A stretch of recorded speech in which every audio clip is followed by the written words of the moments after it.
Good morning.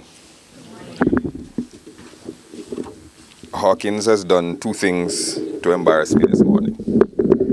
First, he reminded you that you had a better minister last time they had a meeting in Dr. Slater. And second, he mentioned that Dr. Slater had a prepared speech that he could go through later. And that's just another example of why I am not the minister that Dr. Slater was, because I do not have a prepared speech, but hopefully there'll be a video record that you can go through before we have the next meeting. And I'm always a little nervous when I'm in a room full of police officers, because I haven't had the best experience with them over the years. But I hope that I'm in front of a friendly audience. I'd like to thank Chrissy Mueller and the International Organization for Migration for continuing to show an interest not only in this very important subject, but in its implementation in Saint Vincent and the Grenadines. And we're very grateful for the experience and the knowledge that they bring to bear on the issue.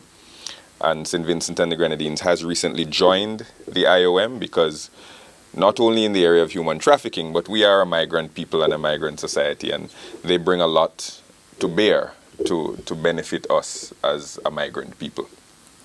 So thank you, Chrissy, not only for your efforts on human trafficking, but the work of the IOM generally. I'm going to speak a little bit about human trafficking and it's the importance for Saint Vincent and the Grenadines to eradicate it, and the political will of the government in making sure that the necessary knowledge and resources are brought to bear to do that. I'm going to speak a little bit about that.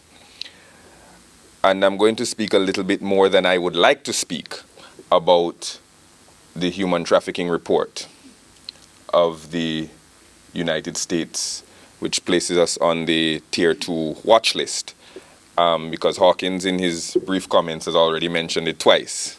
And it is something that, unfortunately, looms over many of the legitimate goodwill efforts that are made by countries to eradicate this terrible scourge. Saint Vincent and the Grenadines has done a lot in recent years to attack, to address, to combat, to eradicate any vestiges of human trafficking in our country. We have an act, the Prevention of Trafficking in Persons Act. I think all of you have it in your folders, and many of you are already familiar with it. We have a National Action Plan that was approved by Cabinet and laid in Parliament. We have the task force, and Superintendent Jacobs leads that effort. We have a crisis center. We have done a lot of work in building awareness, not only among members of the enforcement hierarchy, but at schools, with students, with community groups, and various NGOs. And of course, we have a number of capacity building efforts, like this one, in partnership with the IOM. So this is an issue, clearly, between 2011 and now, that Saint Vincent and the Grenadines has devoted a great deal of attention to. Now, why do we dedicate all of this attention? Saint Vincent and the Grenadines does not spring to mind if anyone asks a random person, where do you think human trafficking is a problem?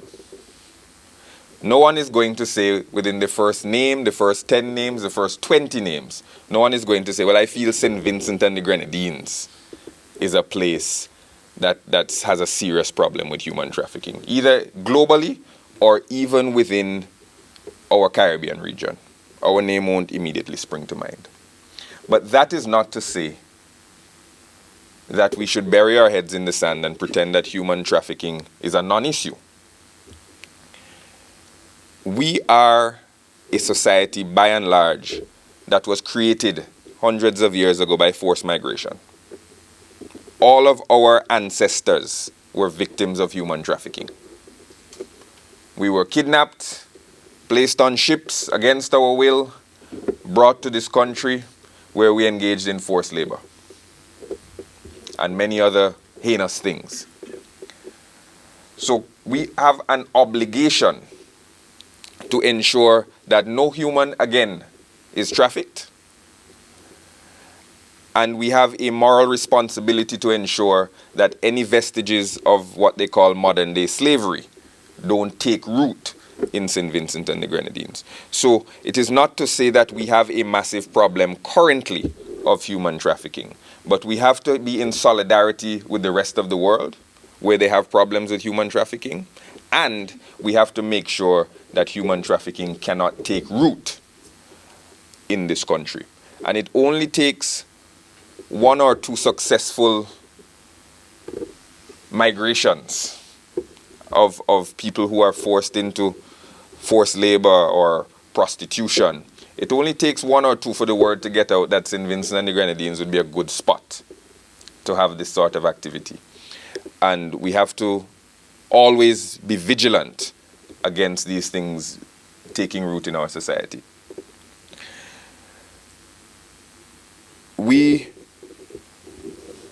You will no doubt discuss many definitions of human trafficking over the course of this capacity building exercise. The Act has a number of offenses that are spelled out, so they will count as definitions. The International Protocol to Prevent, Suppress, and Punish Trafficking Persons has a definition of what human trafficking is. And the definitions can be very broad or very narrow, but I think I'll leave that part of the discussion because I think you will all go through it as you do your exercise. But most of us have a sense, generally, of what we're talking about when we talk about human trafficking. The only caveat I will place there is this is an IOM-supported meeting, but not all human trafficking is people shipped from outside into your country or from your country outside. You can have human trafficking within your borders. And so I don't know what slant the IOM will be placing on it. And certainly migration is a very important component of most human trafficking. But you can have human trafficking between Kingston and Georgetown. It's entirely possible. So we must also be our human trafficking efforts can't simply be at the points of entry and exit of Saint Vincent and the Grenadines. Someone can be theoretically involved in forced labor or forced sexual activities, Vincentians against Vincentians within Saint Vincent. So we have to also pay attention to these sorts of activities. Now, it is true to say that in those cases, there are other laws that tend to capture the activity. So it may not fall in the judicial sense under human trafficking. It may fall under prostitution, it may fall under other labor laws. But it is important to be cognizant of the fact that human trafficking is not simply people who don't look like us coming in from overseas or us going overseas into another country. Now, the government of Saint Vincent and the Grenadines has devoted a great deal of legislative effort, quite a few resources, and has created specialized units within our police force to combat human trafficking. We did this in part, as I indicated earlier, because we feel solidarity with countries that suffer greatly from human trafficking, including countries within the Caribbean.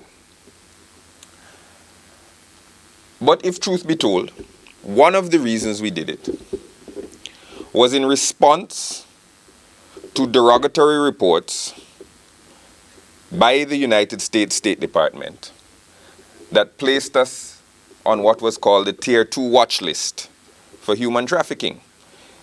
Annually, the United States releases a trafficking in persons report. And they have 3 tiers, really 3.5 tiers. They have tier 1, which are the best of the group. Tier 2, who have some shortcomings. And tier 3, who are the worst of the worst. And within tier 2, there's tier 2, and then there's a tier 2 watch list, where that's like if you follow football, where you're in danger of being relegated. Where they say you have not done enough, or there's been a significant increase in the number of victims of human trafficking. Now,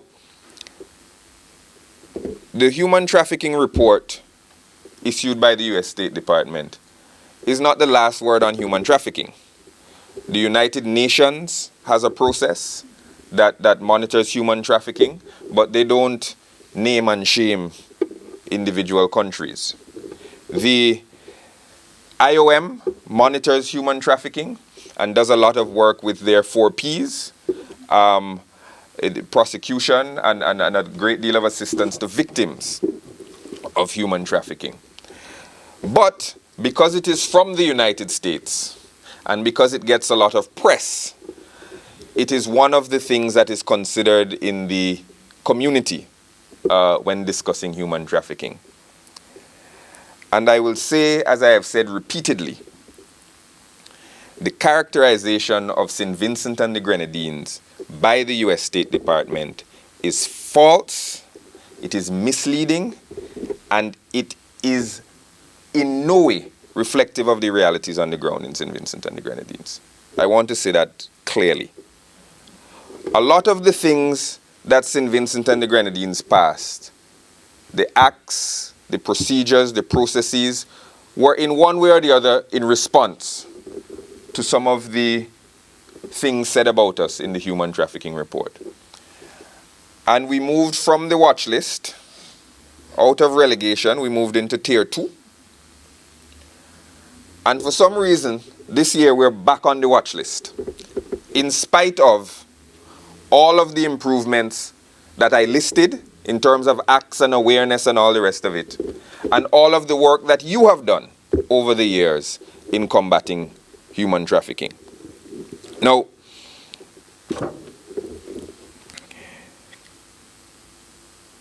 they don't list all of the countries in our CARICOM region in the human trafficking report. Dominica, Grenada, and St. Kitts and Nevis, for some reason, have escaped scrutiny. And I'm happy for them.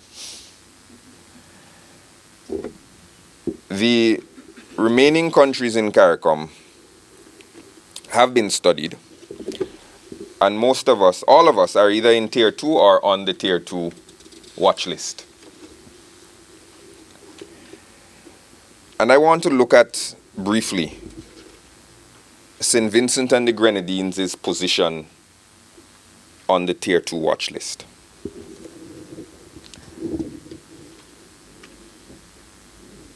Let us start with the fact that when the United States was doing their report this year,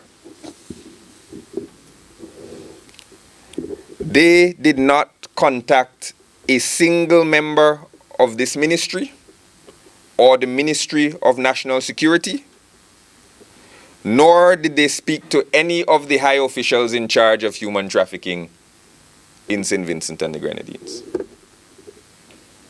In fact, at the time when the US was here doing their report, our human trafficking experts were in Barbados at a US-funded event on human trafficking.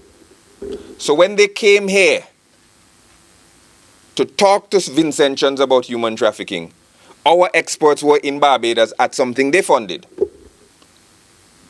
learning about human trafficking.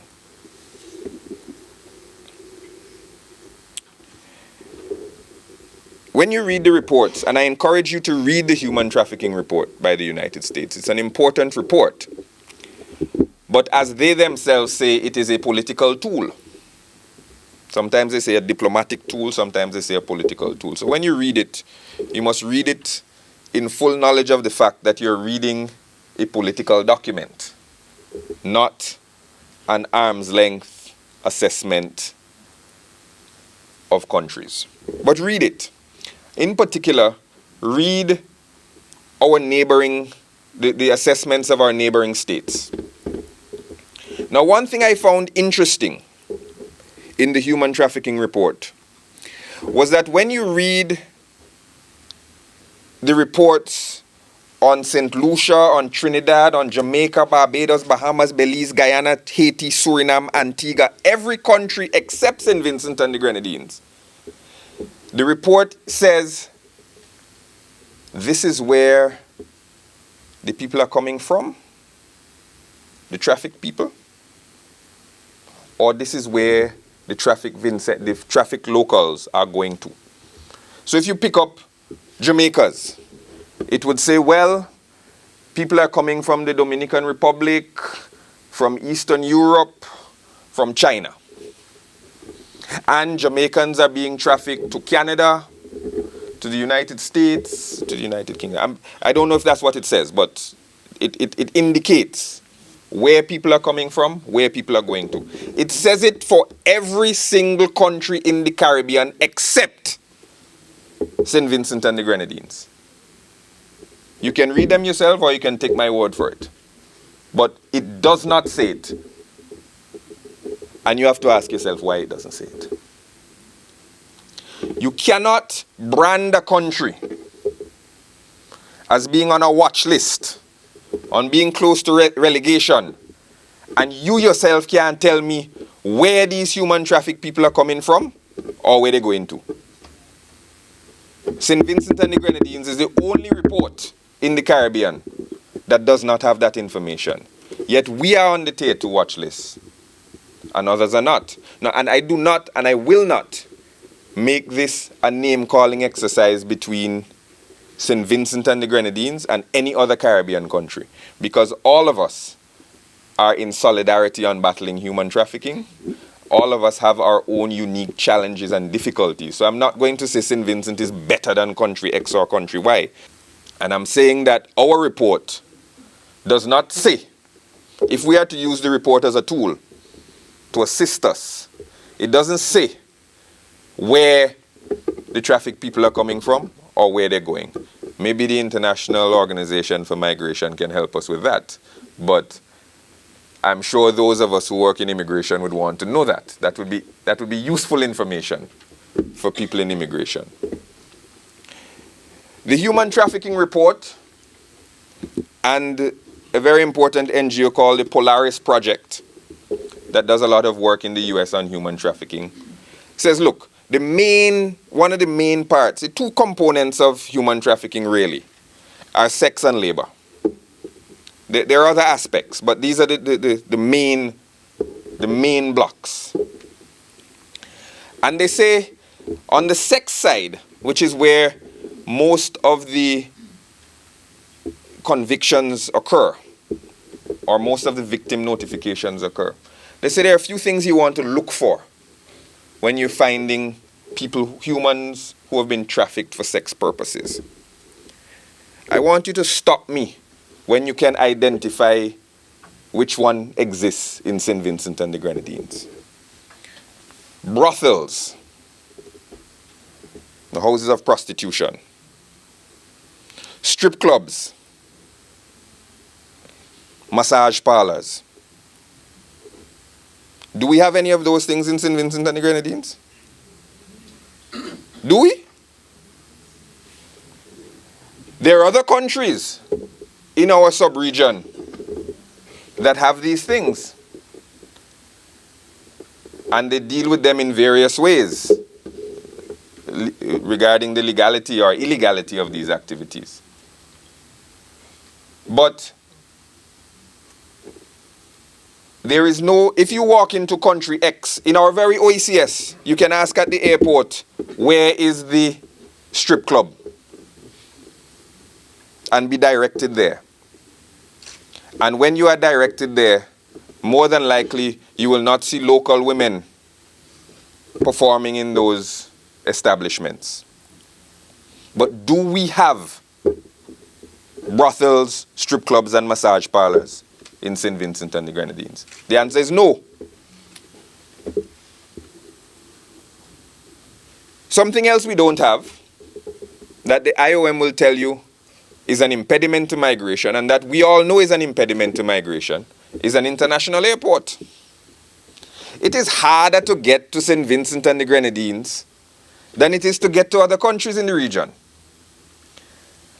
And one of the blessings of not having an international airport, if you can find a couple, is that we are a less attractive destination or transit point for human trafficking. Because to get the person here is going to be an extra step, and to get the person out is going to be an extra step. But these things are not considered in the human trafficking report. Instead, they make some rather mechanical assessments. They say, well, last year, the government identified 5 potential trafficking victims. This year, they didn't identify any potential trafficking victims. Therefore, the government is slipping and should be placed on the Tier 2 watch list. Because they found 5 last year, potential. They didn't find 5 this year. So they should be on the watch list. St. Lucia, in contrast, didn't find any last year, but found 2 this year. So they move off the watch list. And they are back in Tier 2. Now, think of that for a second. We know we have improved in our activities, on our legislation, in our publicity, public awareness, support, all the rest of it, administratively. We know we have improved. But we are exactly where we are when we began this process. Because there is a presumption in the United States Trafficking in Person Outlook that the problem exists massively and pervasively in every country in the world. So every year, you should lock up more people than you lock up the year before. Because otherwise, you're not doing your job. Because otherwise, you're slipping up in your efforts to combat human trafficking. Because we went from 5 one year to 0 the next year, we should be demoted. Maybe there were none this year. Imagine, let us take another scourge. Let us take another issue that the world is united against. Let us take terrorism. Let us say that the United States issued an annual terrorism report, country by country, and said, last year, no members of Al-Qaeda were arrested in Saint Vincent and the Grenadines. Therefore, Saint Vincent and the Grenadines is a dangerous place for terrorism. You would say, well, we have no terrorism. There is no Al-Qaeda in Saint Vincent and the Grenadines. So how can we arrest somebody if they are not here? That's what we would say. But in this context, there is the assumption that not only is it everywhere, but it is rampant everywhere. So you must always arrest more and always identify more victims. Now, I'm not saying that we do not have the problem. I want to be very clear because on the back of the report, the other reason we got downgraded, I'm contributing to our downgrade again, because it says public comments by high-level officials that the problem does not exist diminished the impact of trafficking awareness campaigns. So we are going to tell you what to do, and you don't tell us whether or not it's correct. because that will affect your ranking. Well, I want to say unequivocally that the problem exists globally, and we must always be on the watch for it. And the government is committed to being on the watch for it in Saint Vincent and the Grenadines. But let us not pretend that the problem today in 2014 is as big in Saint Vincent and the Grenadines as it is regionally, extra-regionally, or internationally. Because it simply is not. We cannot arrest what doesn't exist. We cannot raid a strip club and round up all the women dancing in there because we don't have a strip club. We cannot raid a massage parlor and put all of the women there into a facility as victims because we don't have those facilities. We cannot even identify where these people are supposedly coming from or where they're going to because it's not in the report. So let us not pretend that this problem in Saint Vincent and the Grenadines is the same problem that exists in neighboring countries and beyond, because it is not. Now,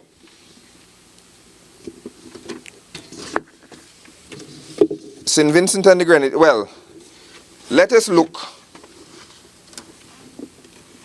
maybe for inspiration to a country that is in tier 1, a country that is doing well because they're in the first tier while we are in danger of being relegated to the 3rd division. Let us look at a tier 1 country called the United States of America.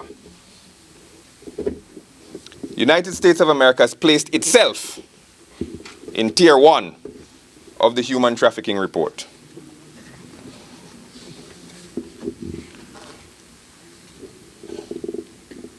I went last night I took a very seedy detour through the internet. To the point that it made me nervous that somebody might kick down my door. I don't know how these things are monitored. But on the internet, in the tier 1 United States of America, you can search classified ads for women or men. You can search by tone. You can search by ethnicity. You can search by the type of sexual favors that you would like to procure, existing publicly on the internet in a tier 1 country. According to the Texas Department of Criminal Justice, as of January 2014, I'm quoting from the Texas Department of Public Safety report on their Texas human trafficking. They have 24 inmates currently serving sentences for human trafficking and 75 inmates serving sentences for compelling prostitution. That's 100 people in a population in Texas of 26 million people. Now, mind you, look at a map and see where Texas is. Texas borders Mexico. And it has always been said that this is a major through point for human trafficking. They have 100 people out of 26 million people in jail. If you do the math, that is 0.0004% of Texas's population. Statistically, 0. No different than tier 2 Watchlist Saint Vincent and the Grenadines. Now, in the 7 years between 2007 and 2014 in Texas, they added up the numbers, but it averages out to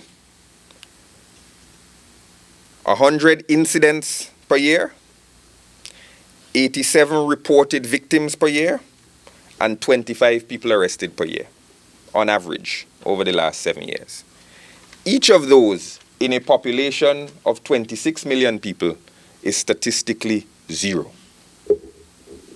0.0004, 0.0003, and 0.00009% of the Texas population is involved in human trafficking by those convicted and identified. Clearly, it's a bigger number.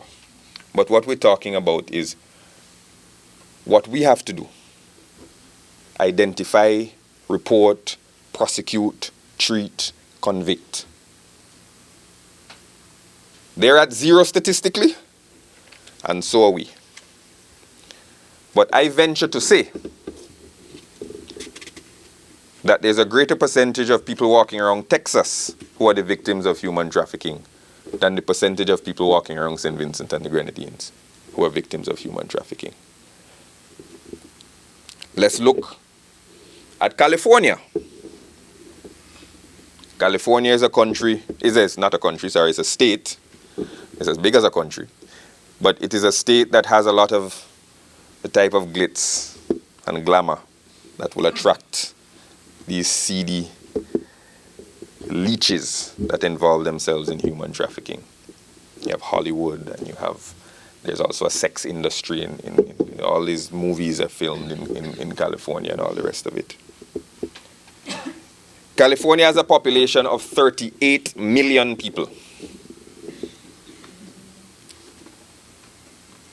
They averaged about 630 potential victims. We averaged 5. We had 5 last year. But our 5 out of 100,000 people is a greater percentage than their 600 out of 38 million people. A far greater percentage.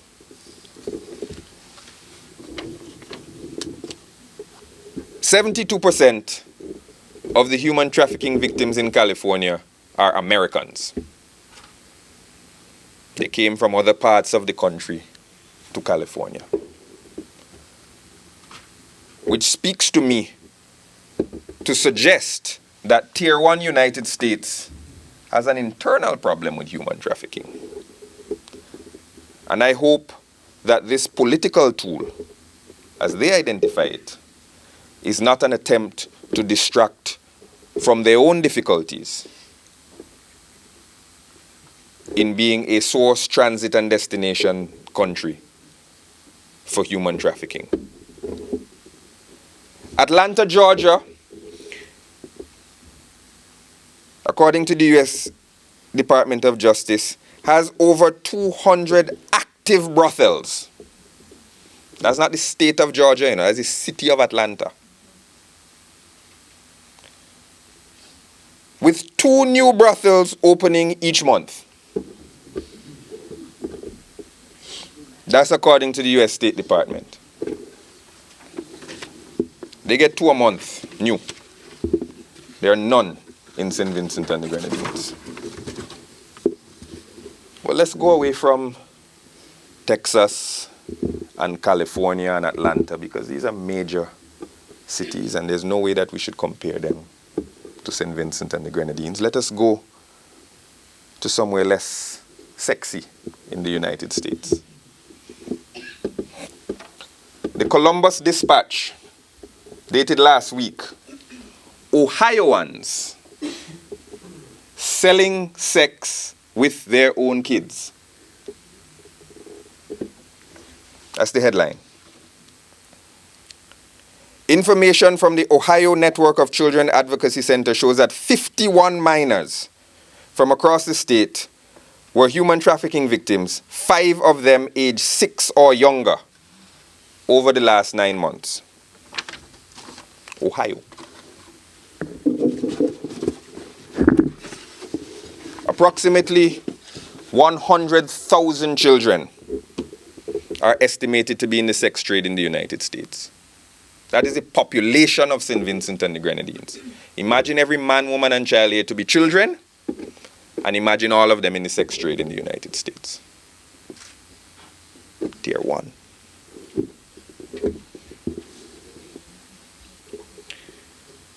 Human trafficking generates $9.5 billion annually in the United States of America.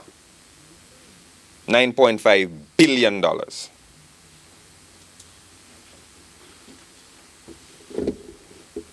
Our budget hovers around 1 billion EC annually. So think about that for a second. While they generate 9.5 billion US a year from sex trafficking. The US Department of Justice says that 15,000 to 17,500 individuals are trafficked into the United States every year. Let's call it 15,000.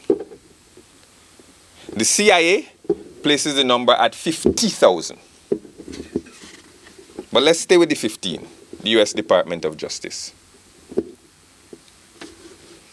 15,000 come in a year. And that's in addition, remember California, 72% were internal, were Americans going from one place to the other in the sex trafficking trade. But let us use the number 15,000, although it is probably an understatement. Read the Human Trafficking Report for the United States, where they place themselves in Tier 1. It says immigration reported 1,000 investigations, possibly, involving human trafficking.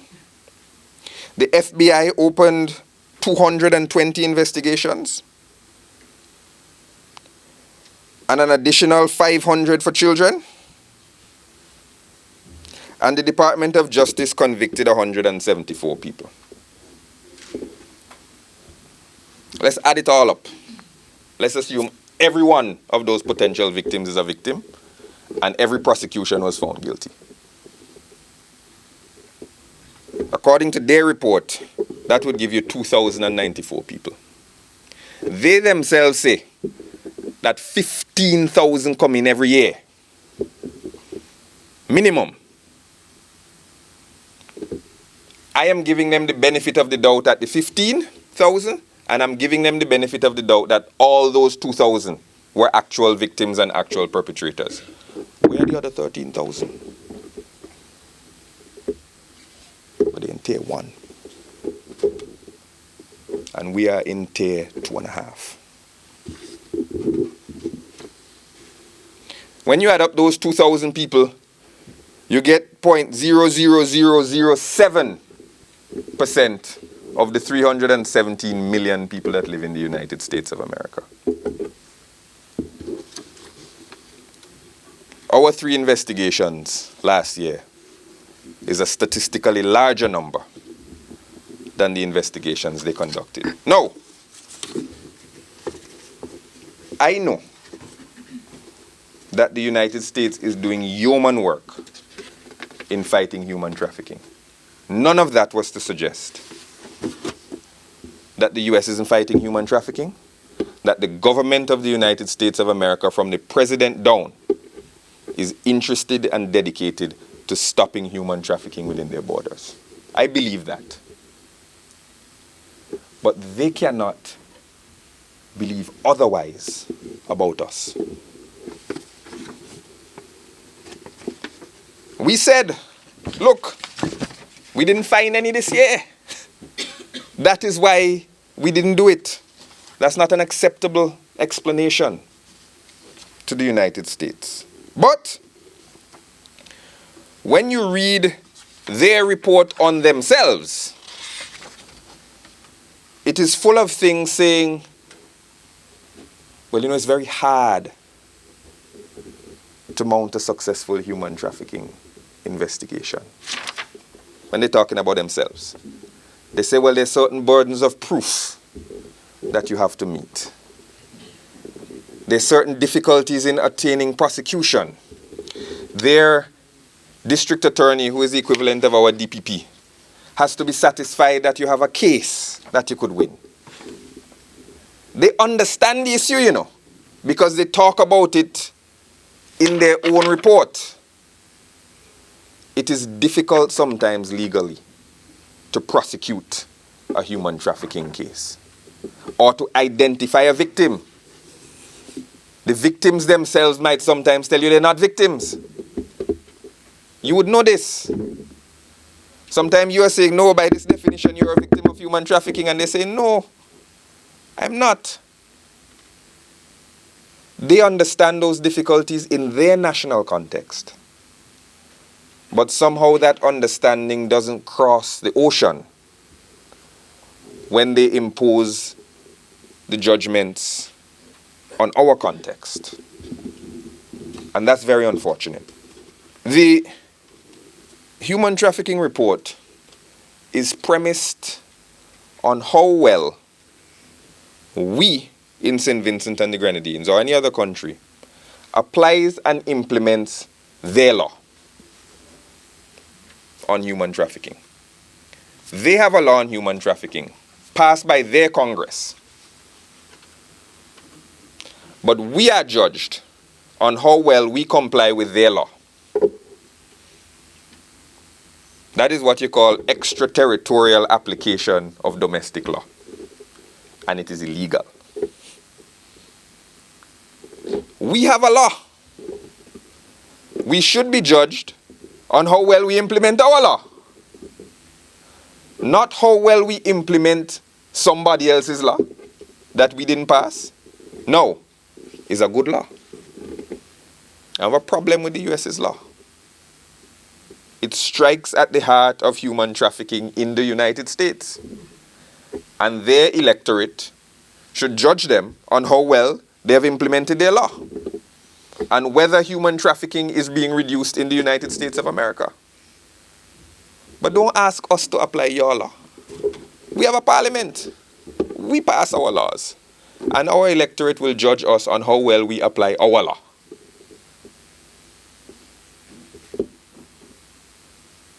The United States is in Tier 1. We are in the Tier 2 watch list. Even though a greater number than the entire population of Saint Vincent and the Grenadines is currently engaged in human trafficking, are victims of human trafficking in the United States of America. I want to submit most respectfully to the US government that something wrong there. Something is wrong there. You cannot tell me that you are going to act as judge and jury for the entire world, including yourself, and place yourself there and place Saint Vincent and the Grenadines there. Ask anybody in the world who has a bigger problem with human trafficking, the United States of America or Saint Vincent and the Grenadines. Anybody in the world. And let me hear what that answer is. They're in Tier 1, Tier 2.5. Saint Vincent and the Grenadines doesn't want the fight against human trafficking to become white noise, to become background noise of politicians shouting at one another, because it diminishes the importance of this crucial fight that the entire world has to be united in. Because if one country isn't united in this fight, that country will become a haven for human trafficking, and they will become the source point or the destination point.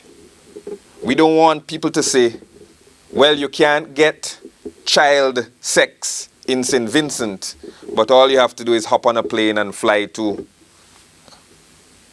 I don't want to name a country, but fly to this other country, and you can get yourself a little boy or a little girl to have sex with there.